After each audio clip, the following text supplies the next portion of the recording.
Boa noite a todos, somos o grupo 3. Iremos falar sobre tecnologias de tratamento de água.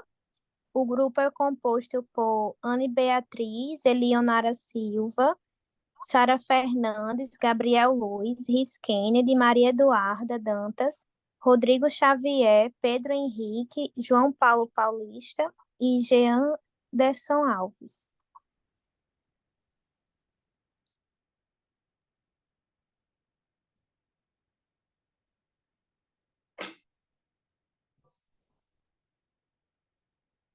Pode passar o slide. Boa noite, eu me chamo Elionara. Vou falar um pouquinho sobre a importância do tratamento de água. A água cobre 75% da superfície da Terra.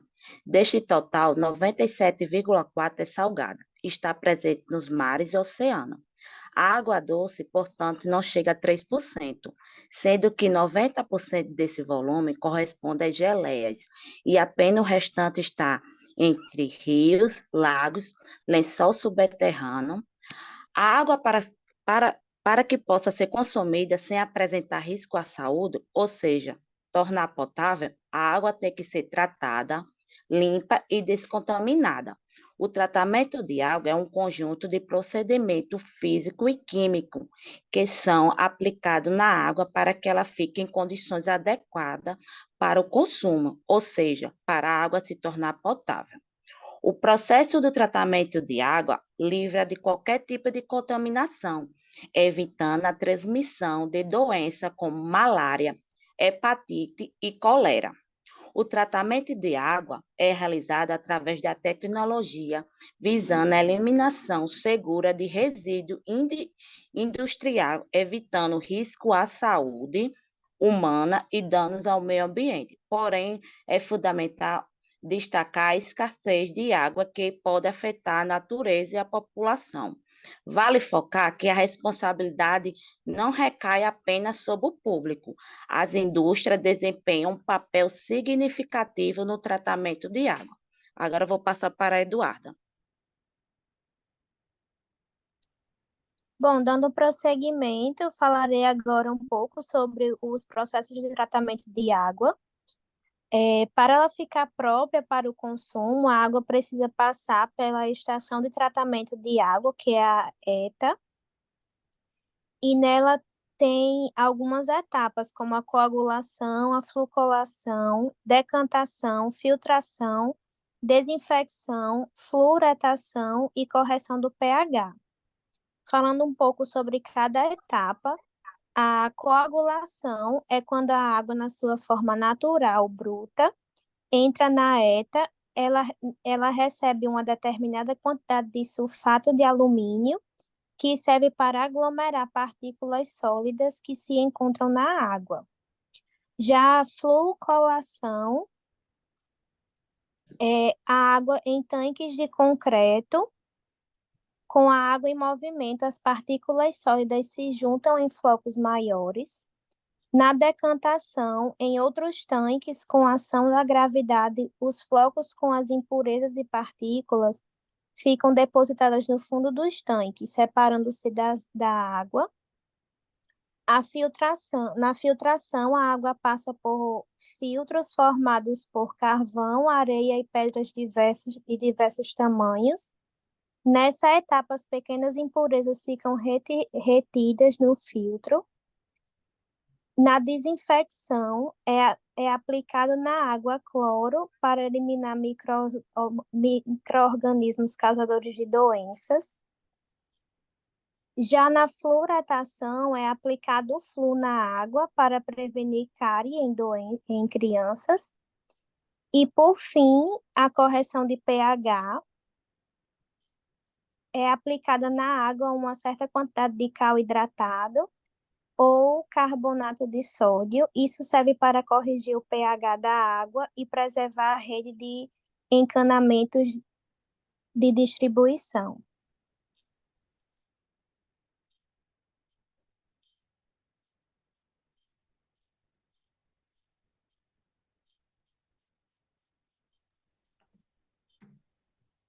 Oi, estão Oi, multado. boa noite. Oi, boa noite. eu vou falar aqui um pouquinho das principais tecnologias, no caso, que se envolve para o da água, no caso. Aí, essa parte desse, desse processo, no caso, tem anaeróbio e também aeróbio, no caso, que resumindo ao grosso termo, é um processo que tem menor mão de obra, menos custo, que retira, no caso, o carbono e o fosfato da água, certo? E a parte também da Nereda é porque foi também patenteado por Mark, que da Holanda, no caso. Aí, por isso que tem esse nome, no caso, que gera em, em, em 3 ciclos, no caso, que é um processo limpo, que por isso tem esse nome, no caso, Nereda, que é a água suja que adiciona o produto e fica limpa para usar em plantas e, e todas as áreas em amplas, menos para a água potável, por enquanto ainda não, essa parte potável.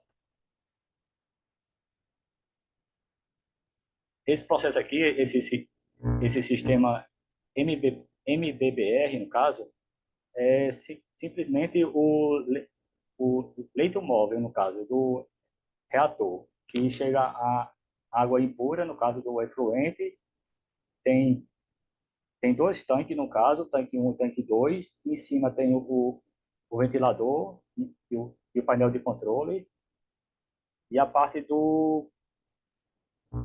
da colônia, no caso, que separa a água limpa e do iodo, no caso. Após isso, passa pelo o filtro de areia, no caso, e o carvão, e o carvão também. Aí, após isso, eles desinfectam isso também da água. Isso é um processo também que não tem muita mão de obra também. E também tem mais segurança, de modo geral mesmo. E o processo também é o mesmo também, que retira fosfato, nitrogênio e o carbono isso também. Tudo isso simultâneo, no caso.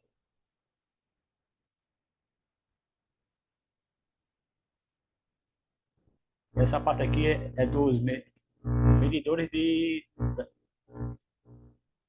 da qualidade da água, certo? Que isso vende hoje em dia até no Mercado Livre, na Shopee e entre outros sites. Que é um produto, tem vários preços, mas tipo, esse da imagem de cima, esse PDE, é, é na faixa de R$ 4 mais ou menos, que é um produto que funciona, que aplica viagens, ou então para uso doméstico mesmo, que se a pessoa coloca ele na água, se der de 0 a 300, está potável para usar ou tomar. E se for tipo acima de 1.200, aí corre risco no caso. Por exemplo, se eu pegar a água e botar um sal, algo assim, ele vai dar acima de 4.000. Basicamente é isso, as partes que usa das tecnologia das águas.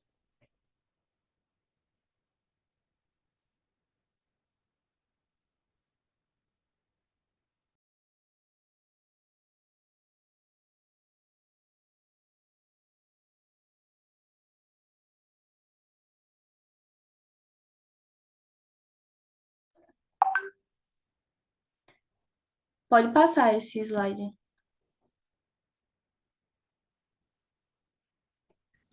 Certo, boa noite, pessoal. Bom, hoje eu vou falar sobre análise de dados no processo de saneamento básico. Um dos principais aspectos nos quais a inteligência artificial atua na análise da qualidade da água é com a coleta de dados em tempo real de estações de monitoramento e sensores que podem identificar alguns padrões complexos e também detectar algumas mudanças na qualidade da água, como a presença de contaminantes ou problemas na infraestrutura.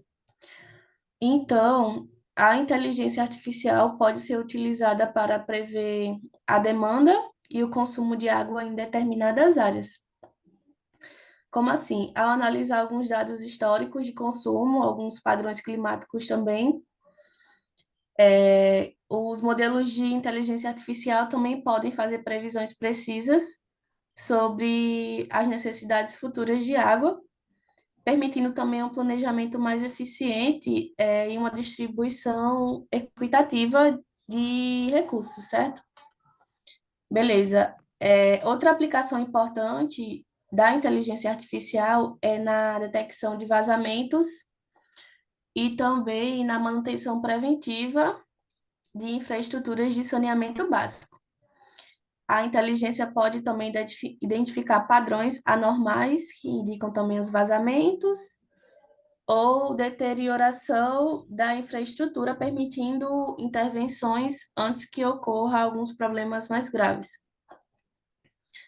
Por fim, ela também pode ser utilizada na otimização de processos de tratamento, que é fundamental no tratamento de água e esgoto, analisando os processos operacionais, como fluxo de entrada e saída, concentração de contaminantes e eficiência de tratamento, certo? Pode passar também esse slide. Beleza. Sobre a melhora da infraestrutura, certo?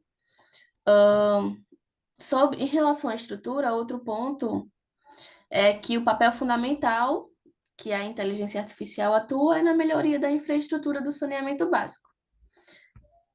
Uma das maneiras que está sendo atuada no mercado é transformando a infraestrutura do saneamento básico no processo de detecção e prevenção de vazamentos, como utilizando sensores inteligentes para identificar alguns vazamentos em tempo real, permitindo também uma resposta mais eficiente no processo para evitar as perdas de água e danos na infraestrutura. Além disso, também está sendo empregada na manutenção preventiva de redes de distribuição de água e esgoto. Como eu falei anteriormente, sempre a questão da análise de dados, analisando os dados históricos em tempo real também, para potencializar as falhas. E é isso.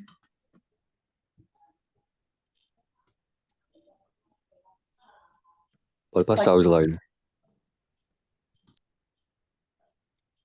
Olá, pessoal, boa noite. Eu sou o Pedro, que é responsável por falar um pouco sobre empresas que comercializam e que produzem essas tecnologias citadas, né? Bom, eu separei duas empresas com foco principalmente na tecnologia da medição da qualidade da água, através de sondas multiparâmetros.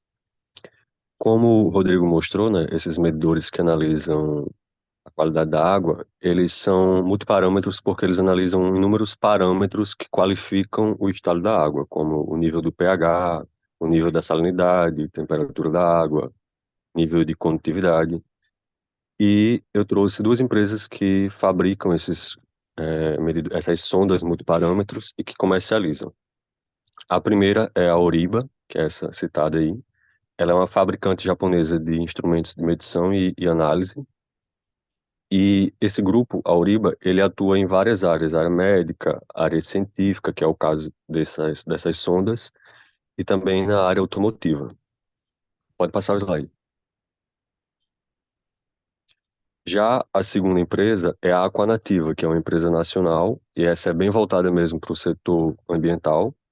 Ela atua há mais de 20 anos desenvolvendo e comercializando tecnologias voltadas para o monitoramento ambiental, então ela faz essas sondas,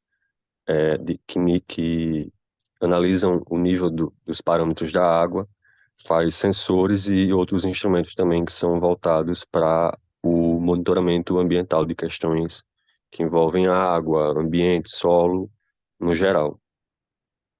Pode passar.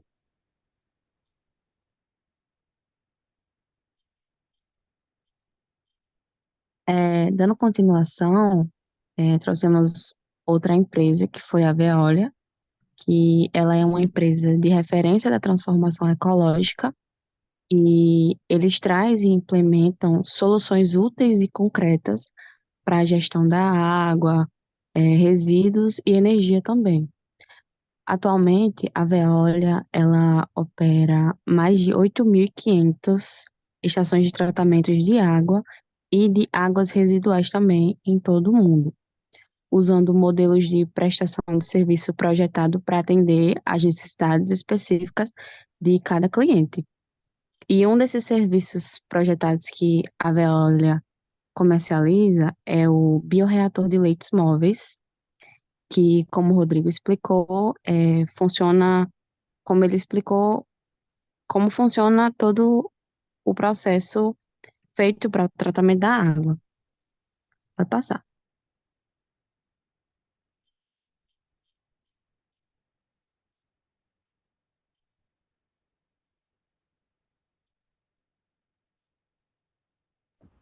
Boa noite, pessoal. Pode voltar um slide, professor. Meu nome é João Paulo, vou falar um pouco sobre as aplicações das tecnologias que foi relatado anteriormente, que é a biomassa molecular, certo? Que é a Estação de Tratamento de Água Residual, o ETA, de Salamanca, na Espanha. Ela implementou, né, esse sistema, a biomassa aeróbia granular, para tratar efluentes urbanos. O sistema foi capaz de reduzir a carga orgânica de efluentes, né, garantindo a conformidade com os padrões de descargas locais, certo? Pode passar, professor? A aplicação do sistema MBBR, a cidade de Oslo, na Noruega, né, implantou o sistema MBR em sua planta de tratamento de água potável para lidar com flutuações sazonais na qualidade da água no rio de abastecimento. Sobre a biomassa aeróbica granular, ela mostrou-se eficaz na remoção de nutrientes, certo? Como nitrogênio e fósforo, contribuindo com a para a preservação, dos recursos hídricos locais. E em questão do sistema MBBR, esse sistema é altamente eficiente na remoção de matéria orgânica e micro-organismos patogênicos, certo? Garantindo que a água tratada atenda aos padrões de qualidade estabelecidos, mesmo durante períodos de chuva intensa e aumento da carga poluente. Pode passar, professor.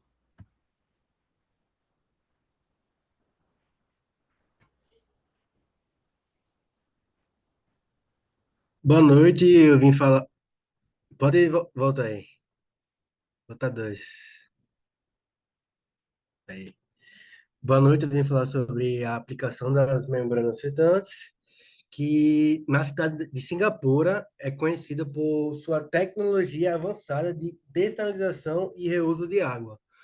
E uma das principais instalações, a planta de água New Water, utiliza membranas filtrantes de água para tratar a água com alta qualidade. É, essa água tratada, ela é usada para fins não potáveis, como a refrigeração industrial, irrigação e também até mesmo para abastecer reservatórios de água potável após um rigoroso processo de tratamento adicional. Esses tratamentos podem ser a microfiltração, ultrafiltração, nanofiltração e a osmose reversa. E os benefícios dessa aplicação são a alta eficiência na remoção de contaminantes, a operação modular escável que ela dá, o baixo consumo de energia, a menor geração de resíduos, uma menor geração de resíduos e a reutilização de água. Pode passar.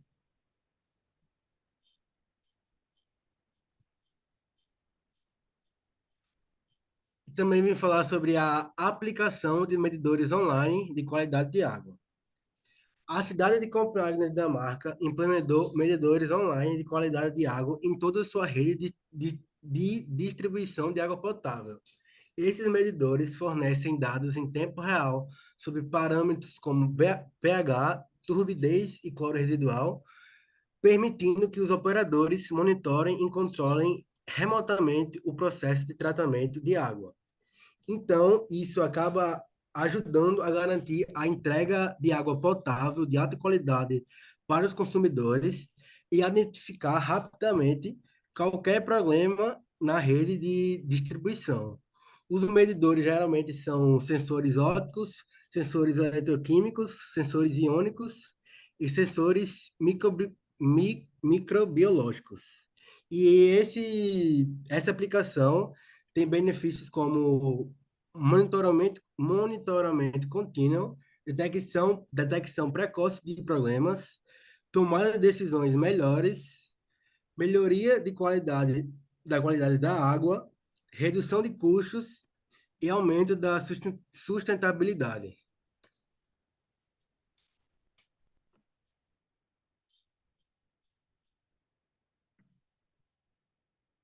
Boa noite.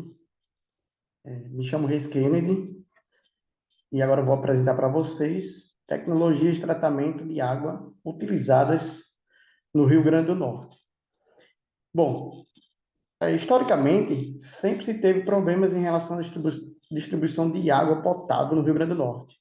Com o passar do tempo, foi observado que esse problema não era algo ligado apenas às condições climáticas de cada região, e sim a forma individual como era tratado esse problema.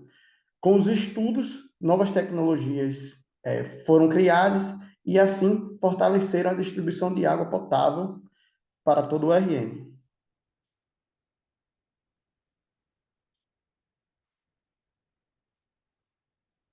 Bom, o dessalinizador.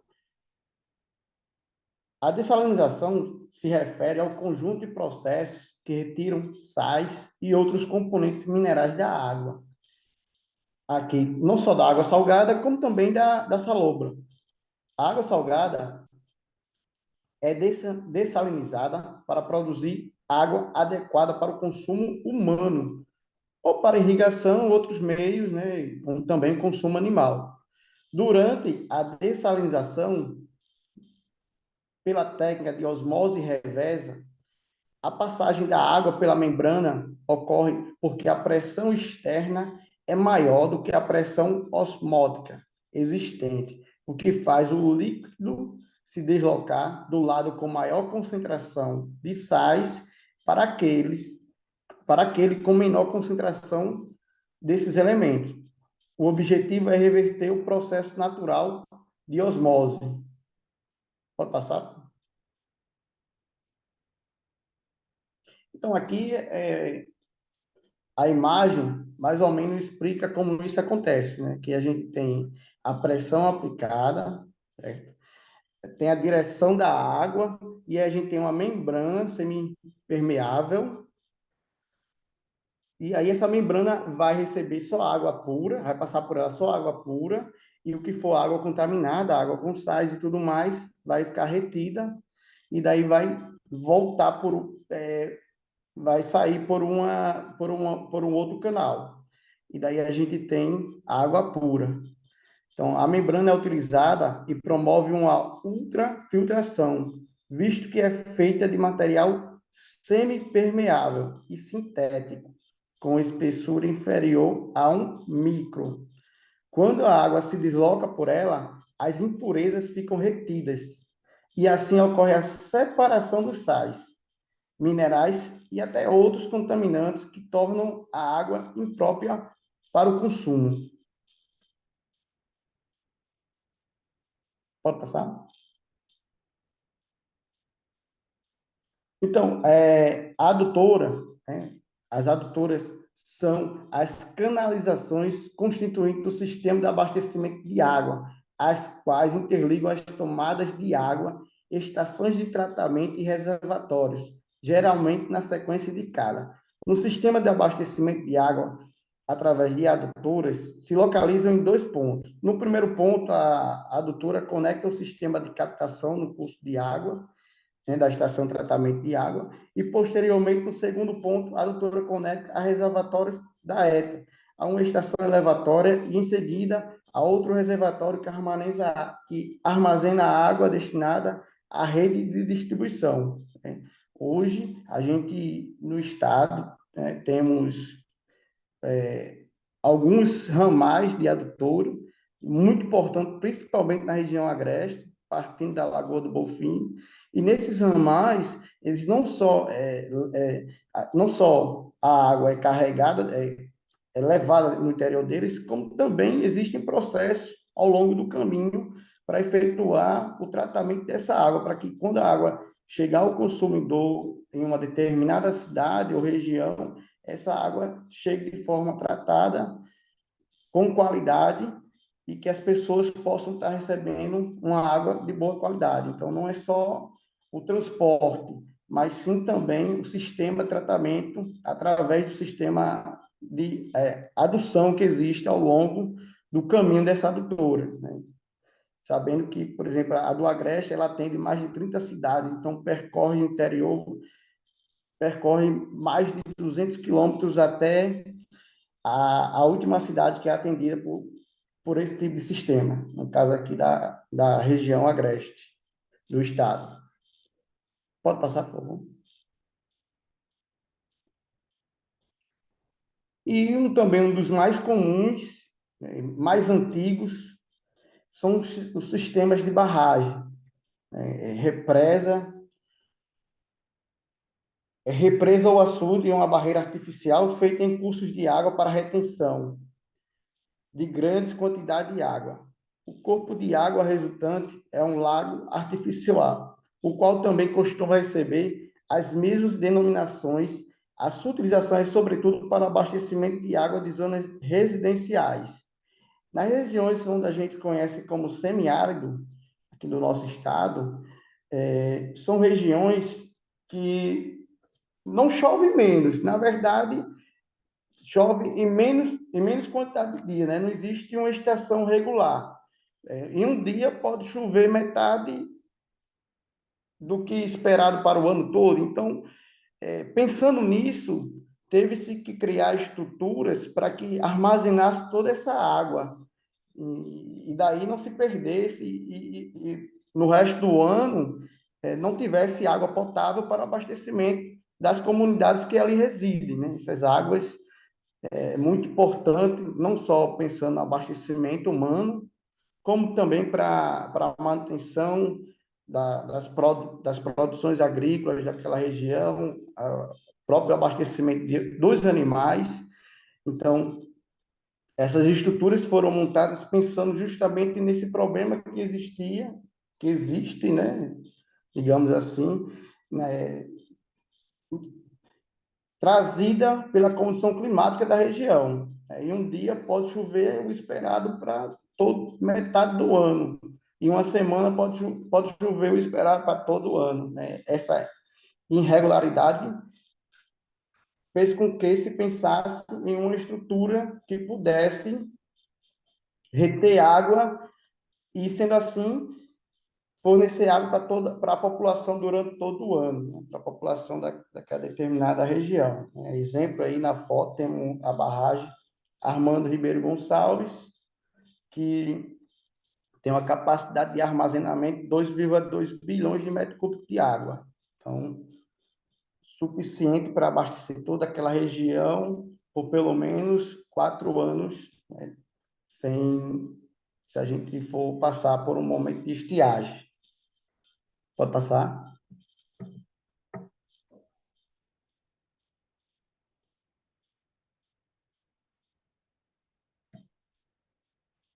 Pode passar?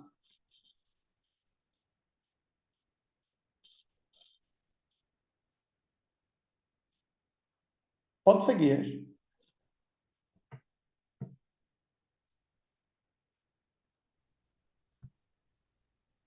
É o outro.